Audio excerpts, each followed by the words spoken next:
Hola niños y niñas, llegó la parte más importante de nuestra escuela dominical y que es la palabra de nuestro Señor. ¿Quieren saber lo que vamos a aprender hoy día? Vamos a aprender sobre la Pascua de Jehová, la Pascua que se llevó a cabo en Egipto.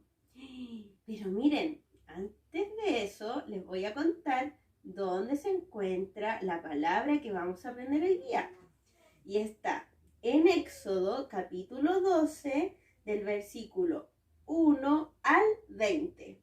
Aquí se encuentra todo lo que aprenderemos hoy.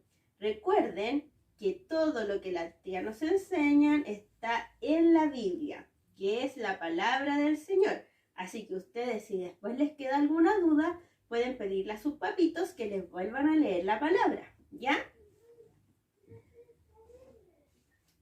Para poder saber qué pasó ese día, qué es la Pascua y por qué se realiza, vamos a recordar que en esos momentos estaban sucediendo las plagas en Egipto.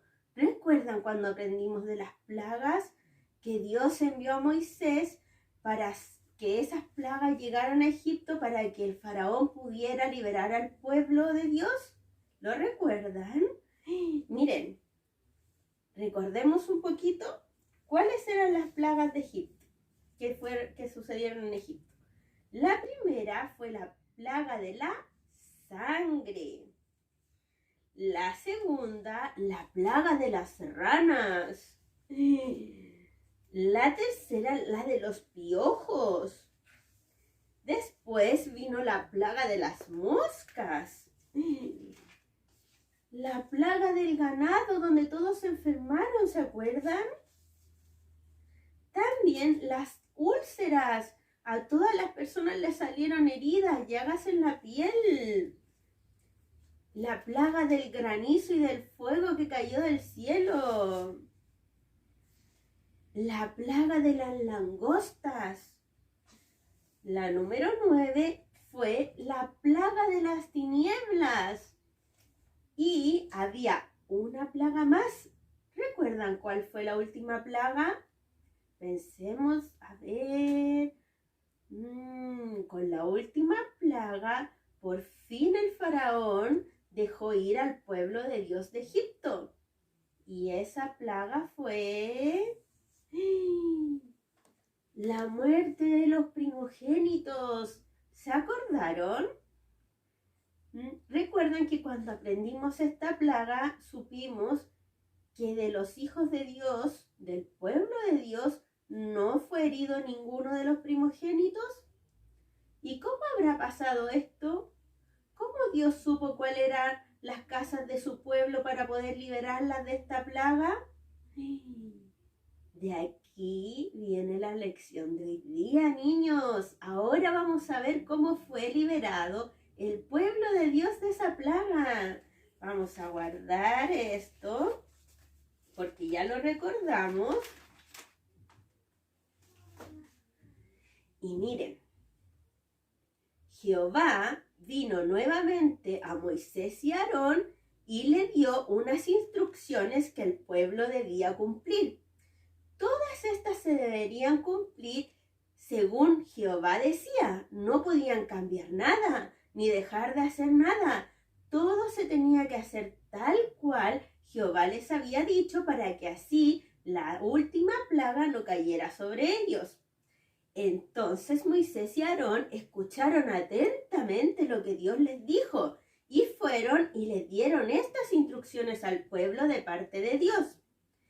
Les dijeron: este va a ser el mes más importante del año. Durante este mes, cuando llegue el día número 10, el día número 10 de este mes, van a ir y escoger un cordero para poder sacrificarlo.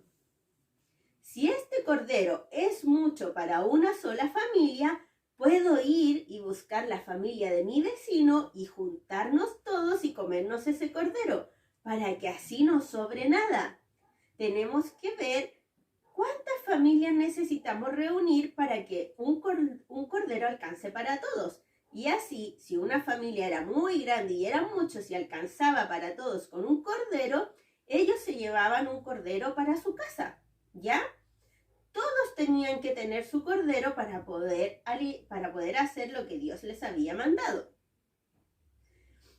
También el cordero debería ser sin mancha, no debía tener ningún defecto y tenía que tener 1 año de edad. ¿Cuántos años debería tener el cordero? 1. No podía tener manchas, ningún defecto, debería ser perfecto ese cordero.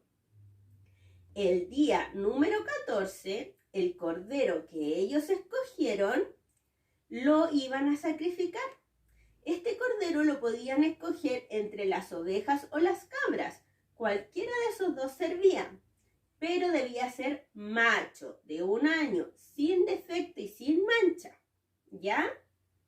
Entonces, 4 días después, o sea, el día 14, cuando llegara ese día, ese cordero lo iban a poder sacrificar para comérselo.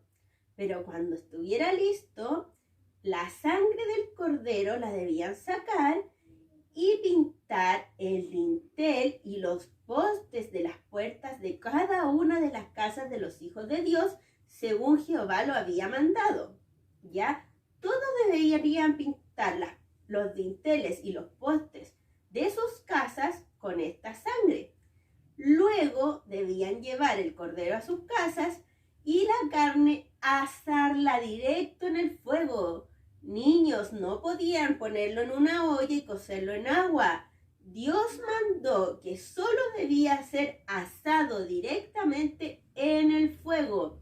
Tampoco podían comérselo crudo, asado, solo asado. Y para prepararse para poder comer esta carne y esta cena debían vestirse, estar bien vestidos con sus zapatos puestos, tener su borbón, es decir, su vara en la mano. El hombre de la familia debería tener su vara en la mano y comer rápidamente, niños. No podían sentarse a conversar y comer lentitos, no. Tenían que comer muy rápido para prepararse cuando Jehová pasara hiriendo a los primogénitos de Egipto. Así que no podían demorarse. Y si hacían todo como Dios lo había mandado, él iba a saltar esas casas, porque iba a saber que la sangre del cordero era la señal de que sus hijos estaban ahí. Entonces iba a saltar esas casas y iba a llegar solo a las de Egipto. Pero recuerden, para que Jehová saltara esas casas debían seguir todas las instrucciones que él les había dado. El pan que acompañara su cena debería ser sin levadura y solo lo podían acompañar de hierbas amargas y nada más. ¿Y saben qué, niños?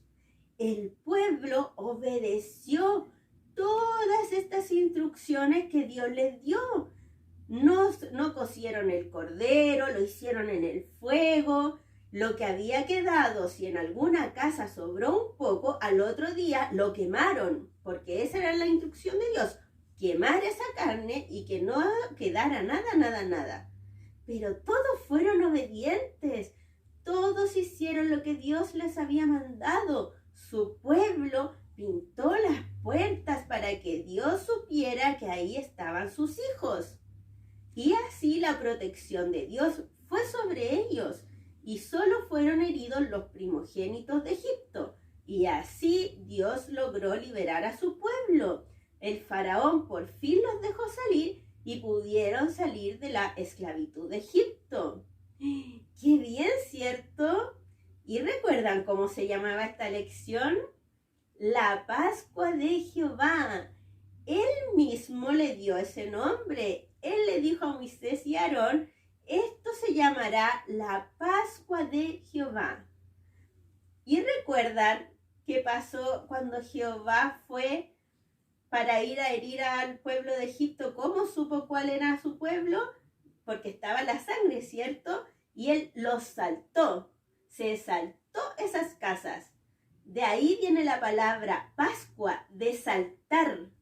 de saltar algo. ¿Ven?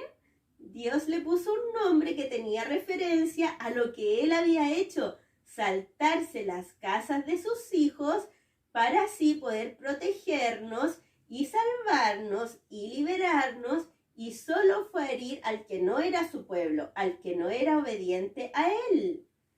Qué hermoso, ¿cierto? Dios prepara todas las cosas para nosotros. Nosotros solo debemos obedecerles. Y Dios también con esto dejó un mandato para todo su pueblo. ¿Y saben cuál fue? De que todas las generaciones deberían celebrar esta fiesta, para que así recordaran cómo Dios había liberado a su pueblo y lo había sacado de Egipto. Y este era el recordatorio del trato que Dios había hecho con sus hijos. ¡Qué bien!, ¿cierto?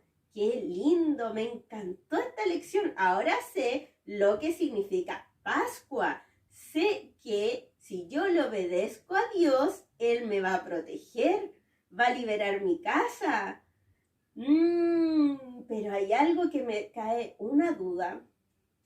¿Saben, niños? Hay una pregunta que me estoy haciendo desde que empecé a estudiar esta lección. Si Dios me mandó a que siempre debería recordar esta celebración, ¿por qué ahora no lo hacemos? Qué interesante esa pregunta, ¿cierto?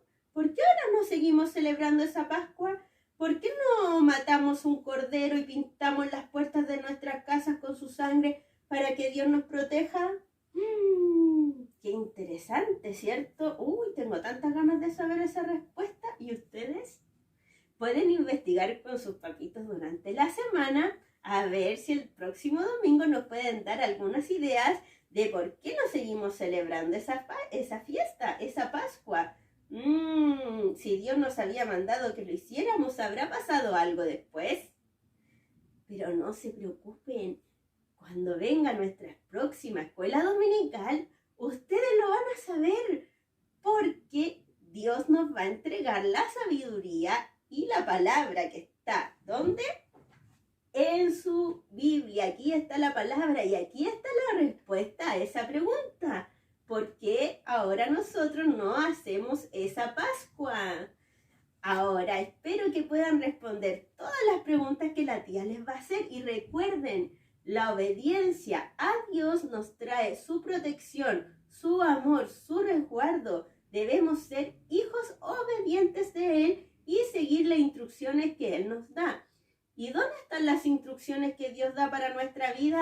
En su palabra. Aquí está todo lo que Él nos pide que hagamos para poder ser llamados sus hijos. Que el Señor los bendiga.